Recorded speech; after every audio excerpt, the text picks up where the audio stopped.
Welcome back to the Wrestling Roundtable. Yes, I said the word wrestling, MMA fans who might be watching, and if you want to see what independent wrestling is like, check out the Wrestling Road Diaries documentary on some independent wrestlers on tour before one of them goes to WWE, coltmerch.com or wrestlingroaddiaries.com to see the documentary I directed, edited, and a lot more. So check out Wrestling Road Diaries. Wrestling fans love it. Maybe you will too.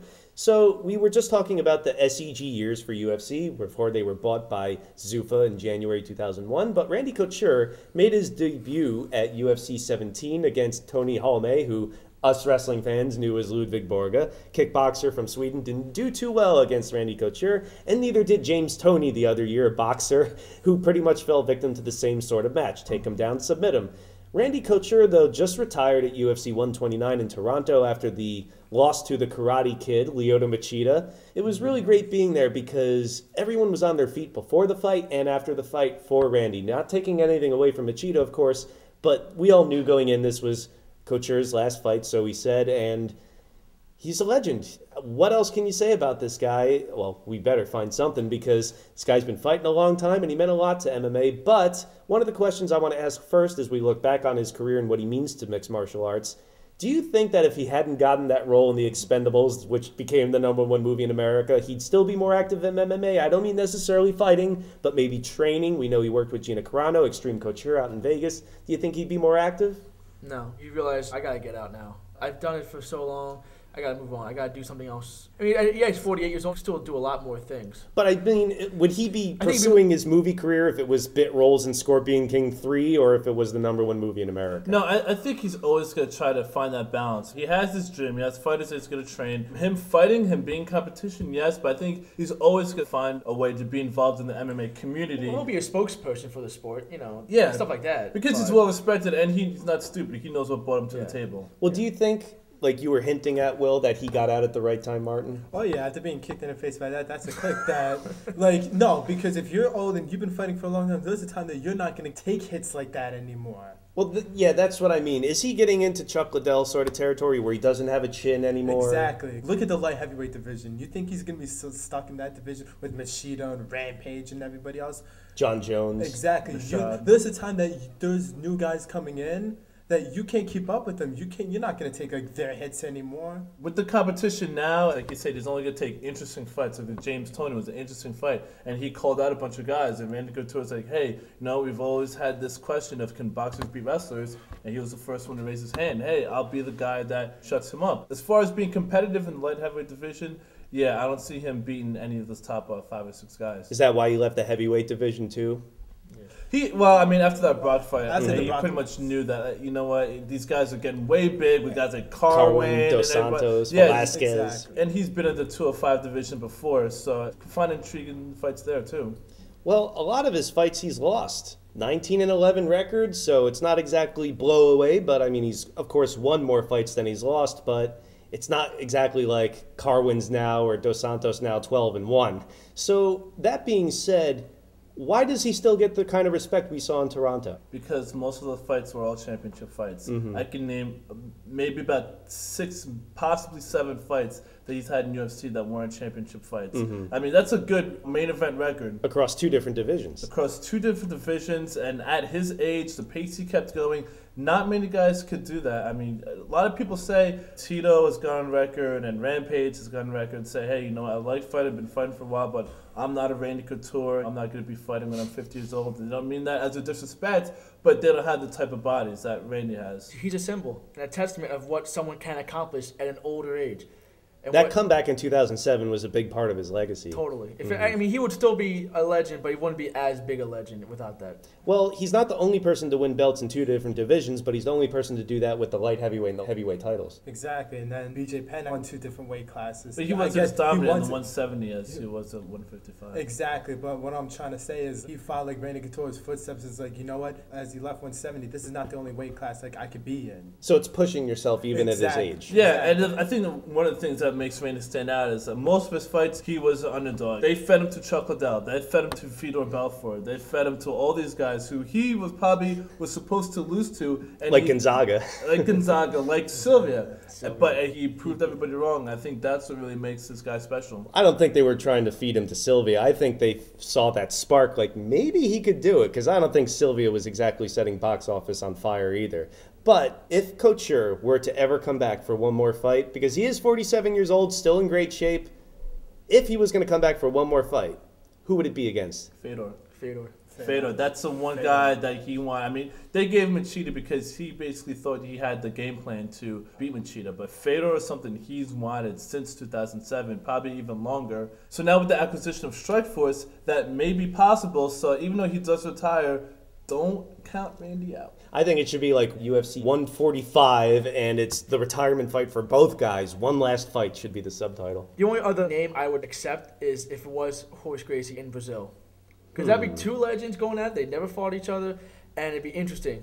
Yeah, I mean, we saw what Randy could do against guys who have his kind of mileage, like how he destroyed Mark Coleman. Mm-hmm. So that would be an interesting fight. You could even have him fight Vitor Belfort again if you wanted to. We'll see. I don't know. I think Vitor's still a little fast, but Randy has beaten him before. Well, Fedor seems to be the consensus, and I don't blame anybody because that was even the cover of the EA MMA game, because that was the fight a few years ago that we never got to see. Yeah. Unfortunately, it's fallen off the radar, of course, because they've both suffered losses since then, but you still ask yourself, what if? I'm going to ask, however, something we've kind of generally covered, but if you were going to sum up to someone who didn't know mixed martial arts at all, which some people watching the Wrestling Roundtable might not, what does Randy Couture mean to mixed martial arts? Why is he so respected? Why should you be interested? Randy Couture means to mixed martial arts what Michael Jordan meant to basketball. He's just a symbol. He's a great spokesman. He never gets himself in any legal trouble to embarrass the sport, embarrass himself. And he just projects a lot of class in his fights. He never really goes out and trash talking, but he still has intriguing fights. In fact, his lawsuit with UFC a couple years ago that kept him out of the cage for about a year or so was over the contracts. He's been talked about maybe starting a union. He seems like the guy that's always sticking up for the fighters. Yeah, I mean, exactly. He sticks up for the fighters. He knows what his worth is. I mean, he's had contract disputes before with the UFC, even in the SEG years. If someone else is getting a certain amount of money and he's not even getting half of that, he's going to fight for his right, and he's not going to do it in a distasteful way. If every sport had a symbol, of course MMA would have Randy Couture. Randy Couture, easily you could say he is the greatest American mixed martial artist of all time. The Mount Rushmore of American mixed martial arts is Randy Couture, Chuck Liddell, Matt Hughes, and Dan Henderson. You can make a great case for all of them, but in my opinion, it's Randy Couture, and he's also my hero. He's the greatest fighter I have ever seen. Can't really add any more to that. It was great, like I said, being there in Toronto to send off Randy Couture. It's such a huge event for UFC. The guy who meant so much to UFC over the years was there to retire, and it was great being there among 55,000 people cheering him on. So maybe one more fight one day, Randy. We'll see how well Expendables 2 does at the box office, and then I guess we'll see. But when we come back, we're going to take a look back at some more moments and matches from Randy Couture's career. It's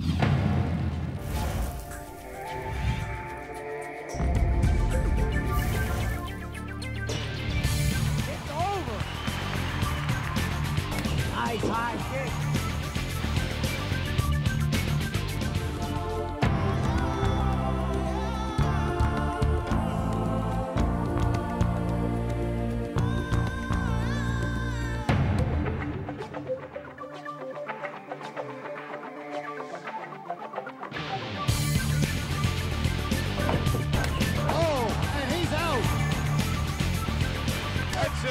What's keeping him up? Oh no! Watch all of your favorite fighting events live on GoFightLive.tv. Okay. Because sometimes I had those two I just have one answer for. You're recording, everybody recording? Recording now. More moments and matches from Randy Couture's career. Look back at another Randy today. Every time we do this, I feel like I hear Benny Hill in my head. Alright. He's just a medical issue, man. He had like a very bad case of mono that's killing his whole body. On top of all that freaking fighting that he's doing. You know, who knew kissing Sable would kill you? Oh, I knew. Yeah. That's Mero. I knew she was a corpse. Wait, so they That's never really Mero. talk about that, right? What? Mero never comments on that. About I think he the said like they had Mark? when Yeah. her and Sable divorced, they said it was equal, so they don't hate each other. Okay. He just hates I would. Lesnar. Didn't Brock Lesnar? Come on. Welcome back to the Wrestling Roundtable. Join us on WrestlingRoundtable.com, the hub for everything Wrestling Roundtable. Bios, columns, news, guest articles, and our store. Support the show by getting the Wrestling Roundtable t-shirt at WrestlingRoundtable.com. And wherever you're watching or listening to us, please remember, share, rate, comment, and subscribe. Our education for pro wrestling fans, maybe watching for mixed martial arts for the first time, I hope, continues, because we're going to look back again at the career of not Randy Savage this time, Randy Couture. Two guys who meant a lot for each sport or entertainment, but Randy Couture had a lot of great moments and fights. So what were some of your favorite Randy Couture moments? The first one that really had me and you jumping out of our seats, Eric, was the first punch he threw at UFC 68 against Tim Sylvia that had the crowd screaming. Randy was coming off the 2 losses to Chuck Liddell, and he had retired for a while, and then he's come back against He was out a guy. for a year, I think. He was out for quite a while, and he comes back against a guy who was physically more dominant. What was Sylvia, like 6'8" or something? 6'8", 6'9". 6'8". I just didn't think it was going to be a good night for Randy Couture. But as soon as he hit that punch, my whole mind changed. Like, yes, I was more behind Couture, more confident in him. Such a Couture moment, because that was one of the defining moments that he always overcomes the odds. Now, of course, in MMA, the moments are generally going to happen in fights themselves, but here's what I mean by splitting up moments in fights. Because that match, in particular, was bookended by 2 good moments. That at the beginning of round 1 in March 2007, and the victory at the end, because he came back in his 40s and won the heavyweight title. Yeah. The match itself, though, in the middle wasn't too great. We were hoping that knockout was going to happen at the beginning when he punched him down, and maybe he was hopefully going to finish him off, but unfortunately, he's a big guy, Tim Sylvia, known for sitting on guys, really, for his title defenses and winning on points, more or less. And Couture still dominated, I believe, every round, and it wasn't the most spectacular 5 rounds, but those few moments really stood out. Yeah. UFC 43 meltdown, his takedown of Chuck Liddell and his only victory against Chuck Liddell was one of the best takedowns you'll ever see. It's always on the highlight reels, especially on Lee's show, on the intro. It's always on it. It's where he sweeps his legs, and Chuck Liddell goes so high in the air, he's actually parallel with the top of the cage, and he actually almost tries to grab the top of the cage so he doesn't fall that hard. It's brilliant. I love that takedown. It's helped him win the match. Him and Chuck being coaches on The Ultimate Fighter for the first time. People were like, hey, how can I train for this? And then when you saw The Ultimate Fighter, it got people like myself interested in training. And now you do. Exactly. But let's move on to some of the best fights that Randy Couture had. There's been a lot, but narrow it down. Let's hear some of your picks, Rodney. Well, this fight also goes hand in hand with the moment, because even though it wasn't a back and forth matchup, when he fought James Toney, all right. I mean, part of us were nervous because we Very knew scary. one hit from Toney could really do some damage. Guy was to a the huge UFC. heavyweight boxer, and Exactly. he was all over as far as boxing divisions go, but he showed up looking like a black king hippo, and you know Exactly. that force between his punches, if he catches him, because like we said on the previous segment, all the fights start standing up. Couture obviously needed to take him down, which he did, and it was all over from there, of course. Exactly. But in that time, right at the beginning of the round, you were like, Nervous. uh-oh. You're like, Randy, please watch that. Please don't try to stand on him. But he did the smart thing with that sweet ankle pick, and with the crowd in unison chanting UFC, Right. you knew that this guy was a flag bearer of MMA from one sport to another, and the whole match was a moment. See, we were just talking about that off camera and how much James Toney got paid, although that was held up by the commission. There was some tax problems there, but they were going to give him a 6-figure payday. And I think it was really just to bring this boxer over who'd been talking shit about mixed martial arts. You hear that from boxers all the time. They're not as good fighters They're as just we beer are. drinkers. And of course, UFC wanted to disprove that, and I think they did. So do you think it was a moment of justification for the sport? I do. Absolutely. I do. My favorite Randy Couture match, he didn't win it, but it was against Big Nog at UFC 102. Yeah. 2 legends going at it, back and forth most of it. I mean, Nogueira was winning, and there was no dispute. He won it, but it was a great fight, and I enjoyed every second of it. That's one of my favorite fights. In fact, I said fight of the year for when it happened back in Oregon back in 2009. And what was great about it, it wasn't so much the chess match that you could see move, counter hold like we just saw last night with Clay Guida and Anthony Pettis, but it was Couture would get knocked down and get back up. He would get in a guillotine and get out of it. Couture was alive in there, getting out at what looked like fight-ending moments, and Couture showed such great fighting spirit in that. UFC 74, Randy Couture versus Gabriel Gonzaga for the heavyweight title. People were scared because Gabriel Gonzaga was coming off that knockout off of Crow Cop, and that's why you were scared when he tried that kick, and good thing he missed, because you were afraid that he was going to get it, but he took him down, and he ended up finishing Gonzaga.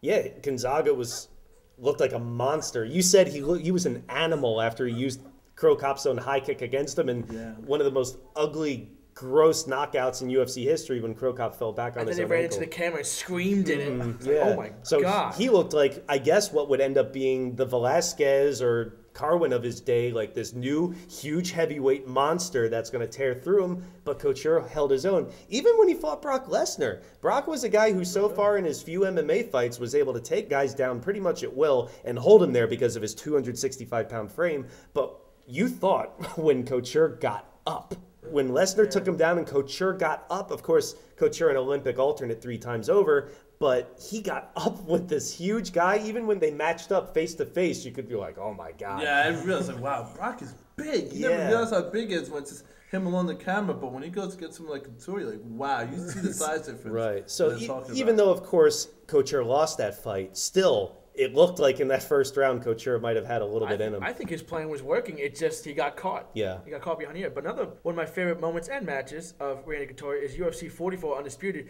beating the crap out of Tito Ortiz, because I hate Tito Ortiz. I never liked the guy. And then even at the end, he literally, after spanking him the whole match, he actually literally starts spanking him. Yeah, with like 10 seconds literally left. spanking him. I remember watching this with you, Rod, and of course Tito Ortiz was coming off victories over Ken Shamrock. He was the new breed of UFC. And then Couture comes in, dominates him so bad that he actually spanked the guy. Wasn't Ortiz crying after that? Exactly.